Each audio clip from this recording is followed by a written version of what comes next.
అనుబంధానికి అతుక్కుపోవద్దు, దెబ్బతింటావు. పిల్లలు అంటావు, వాళ్ళు నిన్ను తృణీకరిస్తే సస్తావు. ఆస్తులు ఇల్లు అంటావు, అయిపోయిన నాడు సస్తావు. పరువు ప్రతిష్ట అంటావు, ఎక్కడో చోట అవమానం ఎదురైనాడు సస్తావు. నాకు ఇలా అయింది, ఇలా అనుకోలేదు, ఇలా అయింది, పిల్లలు నన్ను ఎట్ట చేశారు, లేకపోతే అలా ఆస్తి పోయింది, లేకపోతే ఇలా అవమానం ఎదురైంది, ఇంకెందుకు బతకాలి నేనని ఇప్పటికి అలాంటి తలంపులతో కొంతమంది ట్రై చేసి కూడా వచ్చాడు కూర్చున్నారు. అనవసరంగా దేవుడు బలికిచ్చాడు ఏ మాటలో.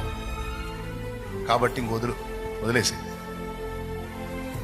నీ పిల్లలు నిన్ను చూడట్లేదు అనుకుంటాను అని ఎవరైనా అన్నారనుకో, ముందే తెలుసుగా నాకు అను.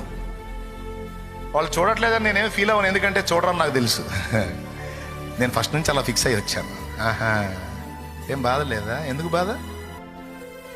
బాధ? పిల్లల్ని కన్నాను, వాళ్ళకి రెక్కలు వచ్చిన దాకా పెంచడం దేవుడు నాకు ఇచ్చిన బాధ్యత, నెరవేర్చాను. రెక్కలు వచ్చినాయి, పక్షులు ఎగిరిపోయినాయి. నేను నన్ను చూసేదేంది? నాకు ఈ బంధాలను బాధ్యతను ఇచ్చిన వాడు నా దేవుడు, ఆయన ఒక్కడు ఉన్నాడు నాకు చాలు.